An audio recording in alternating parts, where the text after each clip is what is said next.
If you want to learn, you must find out. If you want to learn, you must find out. If you want to change something, you must find out. And that finding out is what we call research.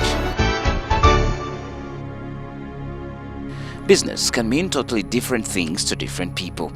Take for instance research. Very few people, especially Ugandan researchers, look at it as a business sector. It is therefore not surprising that Uganda only has a handful of private research institutions, even when the few existing ones are in brisk business.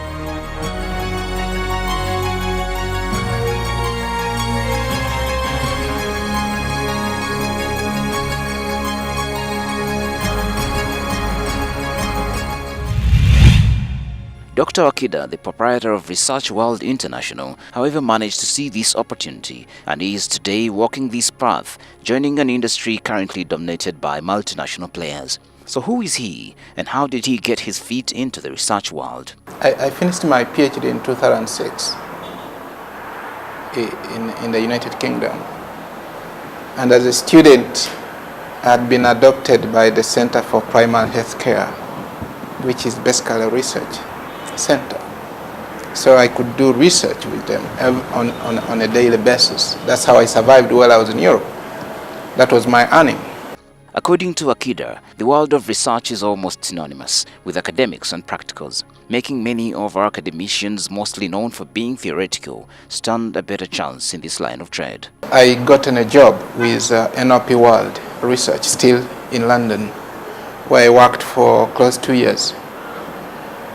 And while I was doing that, I was teaching at university, at Warwick. And then I came back to Uganda, 2010. Immediately I got employed by still a research firm. This was TNS Global. It's a global research company. I was heading Uganda, I was heading Rwanda, I was heading Burundi. And indeed, it's one experience that you want to attain because you're always the first to know. Knowledge is power, or put differently, knowledge is wealth. The exposure that he got while working for global research institutions helped him appreciate the enormous potential that this industry possesses. That started to influence my thinking. What was very critical at that point was how much knowledge can one generate when you work for a research firm. What do you learn when you work for a research firm? And how long do you want to stay there working for a global research firm? Those were things that were moving out in my head. But how was his start like? It's very difficult to start a research firm by that time, because until when you've conceptualized what research is and what they offer, it's very difficult for you to start a firm. You can be an individual researcher, but to start a firm and say, this is a firm, these are products we offer on the market, requires you to have a background in research, but also to have worked in a research firm and generate that training. So on the logistical side, what did it take him to get his idea off the ground? Starting capital, I needed to buy 11 computers, I needed to buy desks for my staff. The biggest capital I had was that I had the skills. I started this firm with about 11 million shillings. That's from registration to to buying desks and hiring a space. But what was very clear is that there were many lined up projects that people wanted me to do, and I knew that a projection of that would be enough to run a company for 1 year. I was 100% sure of that. There was a projection of about 148 million shillings in the next 1 month. Those projects should be starting off, so I was sure that whatever happens, it will be out to tank. Relatedly, Wakida says that understanding how the major global players that dominate the market work has been very critical in supporting his stay in business. I have always said that much of the knowledge we use in research here is as a result of the training I got from the different firms I used to work for. I worked for TNS Global, I worked for RI, Research International, still at the higher management level. He believes that Uganda has many smart people that can make good private research firms, but most of them prefer leading life the easy way, being employees, forgetting that there is always a price to pay for these. You can actually be used in a research by international research firms, because many of the research companies you see on the market are global research companies. You have TNS Global, you have Sinovet now, Ipsos, you have Consumer Insights, you have S. Nelson. Those are not Ugandan research firms. You'll find their bases are either Belgian, they are either American, they are Kenyan, or whatever. Now, the challenge is that they don't do that research when they come here. They employ you, the local person, to do the research. You see that? You do the research, produce the report, but the money goes into their account. For this budding entrepreneur, this was an eye-opener that propelled him into starting his own research firm.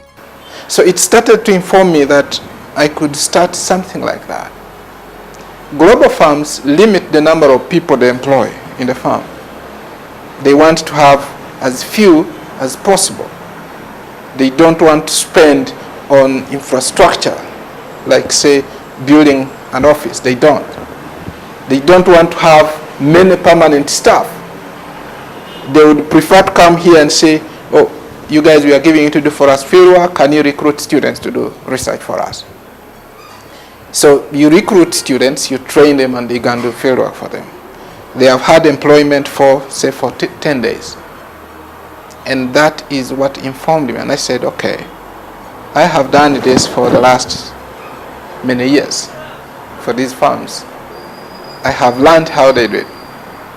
I can start a firm. One, create jobs for the young people. I currently have 23 staff permanently paid. Clarity of objectives, however, is very important for any business idea to be successful, much more important than the frustrations that people get while under employment. Wakida knew exactly the kind of research firm he wanted to build. But the other objective was that, can we have a local firm that can compete with many of these international firms on the market? Those were things that were running out of my head. But most importantly was that after attaining a PhD, you are actually to be a knowledge producer. You don't want to go in somebody's office and you're seeking employment. Those were all things that were developing. But of course, the million-dollar question on how research firms make money, or simply put, how does Wakida make money? Research is a very expensive business. I want to tell you that if I'm doing a sample of 3,000 interviews nationwide, each interview will cost you 60,000. So you can do the mathematics. You're doing 3,000 times 60,000. That's about 100 and something million shillings. So it's a business, very, very profitable business. And because of that, people have run to become researchers, even when they are not researchers. That known, does Uganda have sufficient opportunities for research consumption? Firms' business in Uganda are low at consuming research. They don't. Majority of the firms we work for here are actually international organizations. They are organizations like NGOs. They must be doing research, but many of them don't do it. There are businesses in this country. The other day I had a telephone call to Kasita, and I said, you are a business. How can we help you into establishing what business people do, how profitable those businesses can be? This, however, is changing. The emergence of the telecom competition, the emergence of the banking sector and its competition has demanded that somebody must do research. And those sectors are actually consuming research now. In this regard, Wakida believes that research has a huge contribution to a progressive business, explaining why the opportunities for research are bound to grow as more entities get to appreciate this value. If you want to learn, you must find out. If you want to learn, you must find out. If you want to change something, you must find out. And that finding out is what we call research. That's what we do here.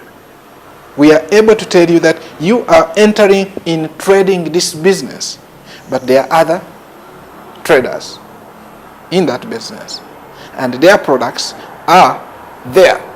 So you bring your product, know that you are not going to be alone on the market. And therefore we help you to grow your business. Although he has managed to move this far, he is candid about the fair share of risks in this trade. Risks, he however says, for the very core of this business, profitability and optimism for the future.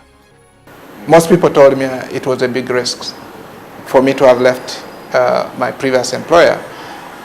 But I keep telling them that the most paying business is not the obvious one.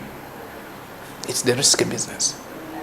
And you must take risks if you want to, to progress. So we were able to move. And today, as we speak, we have the capacity to run for the next 3 years, even if we did not get any other projects. I would be able to maintain the current staff, pay their salary, and they live. You have to know your stock, you have to know your capital, and you have to know how much you have to use yourself.